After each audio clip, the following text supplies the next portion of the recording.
À quelques heures de l'ouverture du 9e forum sur la coopération sino-africaine, le Palais du Peuple est paré aux couleurs de l'événement.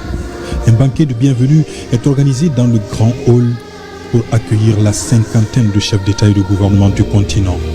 Le président chinois et son épouse déroulent ainsi le tapis rouge aux dirigeants africains venus consolider leurs relations avec la Chine. Et l'une des vedettes de ce FOCAC 2024 est sans doute colonel Assimi Goïta, président de la transition, président en exercice de la Confédération des États du Sahel.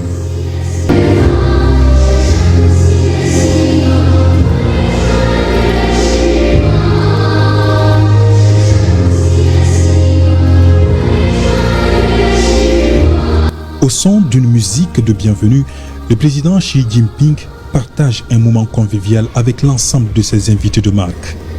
Une chorale des tout-petits était là également pour saluer la présence des dirigeants africains en terre chinoise. Le tout dans un décor majestueux avec un spectacle impressionnant.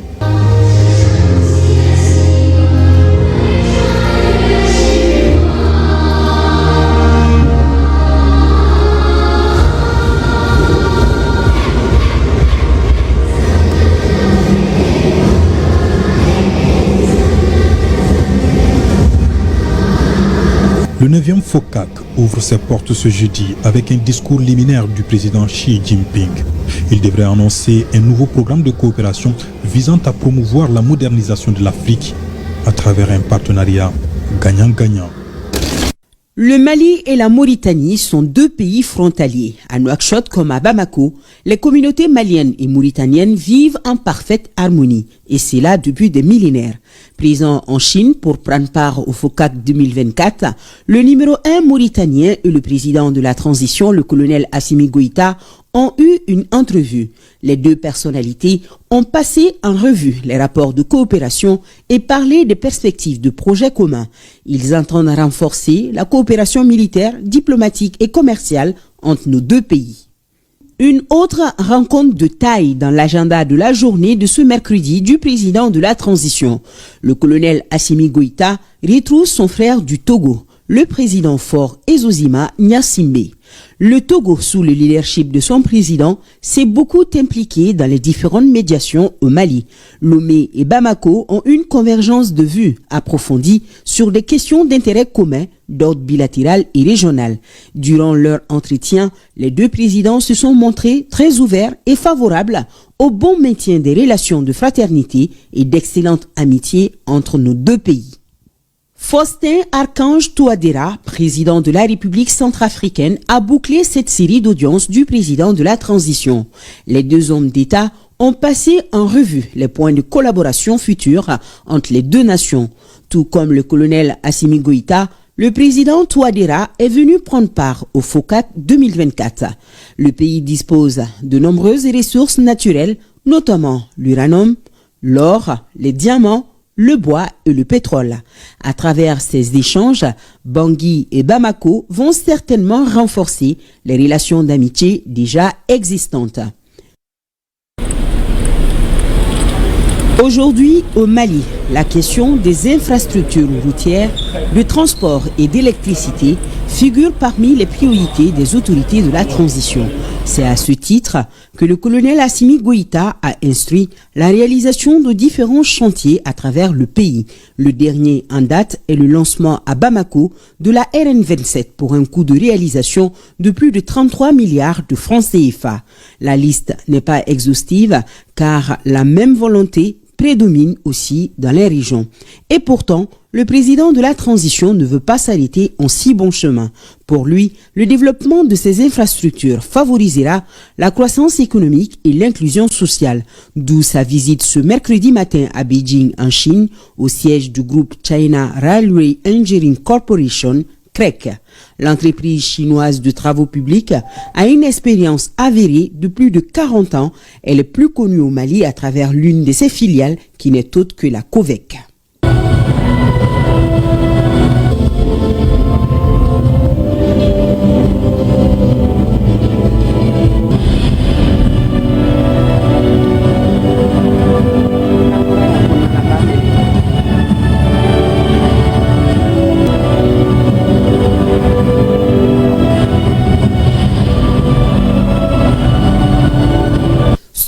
richesse, d'égalité et de bien-être, les infrastructures modernes revêtent une importance cruciale pour toute nation, a fortiori pour les pays en développement. Une visite guidée des locaux de l'entreprise a permis au chef de l'État et à sa délégation de mieux s'imprégner de la méthode grecque, de son histoire et de ses ambitions pour les pays amis de la Chine. Depuis, disons, 18 ans consécutifs, la vente de ce genre de machine pour grec, ça représente toujours en première place pendant 18 ans. Et ça, c'est le pont qui relie Shanghai, Suzhou et Nanjing. Une bonne impression parce que bon, ça donne déjà du courage de voir comment la Chine est parvenue jusqu'à cela. Et nous, ça peut nous permettre aussi d'aller plus rapidement. Parce qu'ils ont déjà l'expérience qu'ils pourront nous donner, qu'ils pourront nous transférer. Surtout le président de la transition a beaucoup insisté sur les transferts de compétences. Et c'est ce qu'on recherche, même quand on fait les projets sous forme de BOT. C'est justement pour bénéficier de ces transferts de compétences. Le temps qui reste à faire, à exploiter justement ces projets, ça donne également aux Maliens d'acquérir une expérience et d'avoir leurs compétences. La priorité de l'heure pour les autorités de la transition, c'est de soutenir des projets de construction ou de remise en état d'infrastructures qui soient viables, économiques et écologiques, inclusifs, résilients et sûrs. La China Railway Construction Corporation est en peloton de tête, en atteste sa 3e place parmi les plus grosses entreprises de construction mondiale. Dernier contrat en date est celui signé avec le royaume chérifien. Notre pays emboîte donc le pas au Maroc avec la signature d'un protocole d'accord. Nous avons signé 3 protocoles d'accord avec la société Covec qui porte sur des adductions d'eau au niveau du Ségou et réaménagement des adductions d'eau de Kati à Bamako et au niveau du Samaya pour l'adduction d'eau de Bamako même. Ce sont ces 3 mémorandums qu'on vient de signer actuellement et qui portent sur un budget à peu près de 107 milliards de francs CFA. La réalisation de ces projets est prévue très prochainement. Sur place, d'autres ont inspiré le chef de l'État, telle que la salle de maquette qui présente une ville moderne où toutes les commodités inhérentes à notre harmonie sont prises en compte.